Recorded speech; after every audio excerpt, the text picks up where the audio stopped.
ګوره مجنون د محبت لیلا سره دی د یوې مجازي معشوقې سره محبت دی او چې کله به د لیلا په کلي تېرېده نو دا دیوالونه به یې ښکلول او دا لارې کوڅې به یې ښکلولې ویل دا ولې دیوال ولې ښکلې دا خو کاڼی دی لوټه ده خاوره ده او ځمکه او لار ولې ښکلې وی دا په دې وجه ښکلوم کیدای شي لیلا په دې لار باندې تلي او دا دیوالونو دې لار باندې به نظر پرېوتی امر على الديار ديار ليلى اقبل ذا الجدار وذا الجدار ګرځېدم مجنون وی د لیلا کوڅو کې ګرځېدم او ډېر چارپیره محله کې ګرځېدم اقبل ذا الجدار وذا الجدار ما به هغه دیوالونه وغه کوڅې وغه لارې ښکلولې ولې محبت یې صحیح محبت و یو ځل دی د خپل پلار راوسته بیت الله شریف ته د مجنون خپل نوم قیس دی قیس ابن ملوح د پلار نوم ملوح دی نو د ملوح ته چا ووی چې دا مجنون لیوني ته وی دا قیس خو لیونی شو د خو دماغو کار پرېښو یوې جینۍ پسې لیلا پسې لګیا دی او د هغې عشق او محبت لیونی کړی دی او دا لیلا عالمان وی چې لیلا سپین هم نه وه که نه لیلا ښکلې هم نه وه خوبصورت هم نه وه خو زړه دی نو بس دا زړه وی نه په ګل دی او نه په غول دی دا چې په چا مین شي بیا هغه غواړي نو د قیس د لیلا هغه محبت زړه ته دننه شوی دی او هغه مینې او محبت داسې حال ته رسولی چې لیونی شو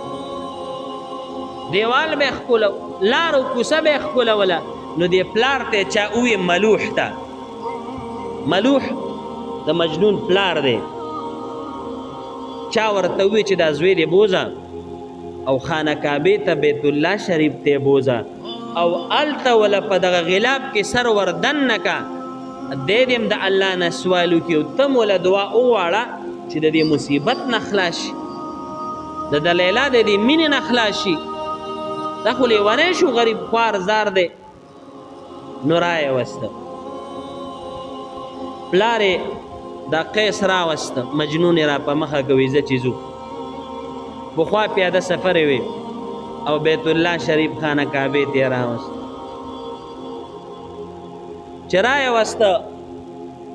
نو د زوی دا سر یې واغسته او د بیت الله شریف په دې غلاف کې وردننه کړه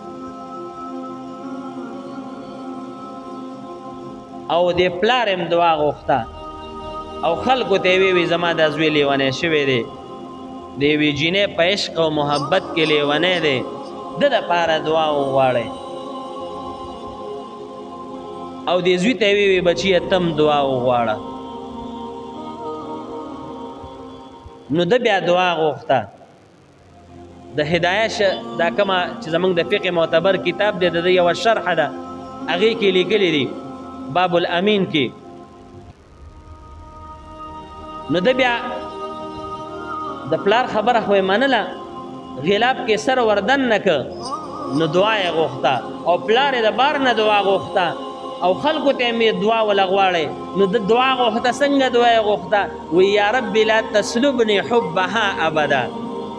یا الله د لیلا دا مینه زما د زړه نه د سره ونه باسي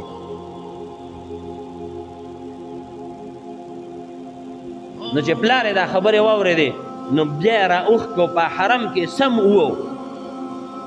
سمه سزا یې ورکړه د مجنون یې سم وغربو چې وی وو بیا ورته وی وی شابه سر وردننه که او الله نه سوال وغواړه الله نه دعا وغواړه سوال وکړه د الله نه چې د لیلا دا مینه ستا د زړه نه وځي دا مجازي عشق پرېږدې او خلک ځان سره ادرول ملوح د مجنون پلار چې شابه یې دعا وغواړئ او دی به اوس دعا کوي چې الله د لیلا دا محبت او مینه زما د زړه نه وباسي نو دغه وخت کې تاسو پې آمین ووایئ نو تاسو چې آمین ووایئ د ده د زړه نه به د لیلا مینه او محبت وځي نو چې سمې ووو بیا یې له سر په دې غلاف کې وردن نه که پلار یې بیا لاس اوچت که او خلکو ته وې شا به رډې اوسېږې دی به اوس دعا کوي او تاسو پې امین ووایې نو مجنون بیا څه وایي یا رب لا تسلبني حبها ابدا ای الله د لیلا محبت زما د زړه نه ګورې د سره اونه باسي یرحم الله عبدا فقال آمنا یا الله په هغه خلکو باندې رحم وکړي هغه خلکو تم په زړه کې د لیلا مینه وردن نه کړي فقال آمنا څوک چې زما دعا باندې امین وایي خلق وی من خو دا دعا کوله چې د زړه نه وباسي هغه موږ د پاره دعا کوي چې الله د لیلا محبت د دې زړونو ته مردن نه کړي مینا وکنه عشق محبت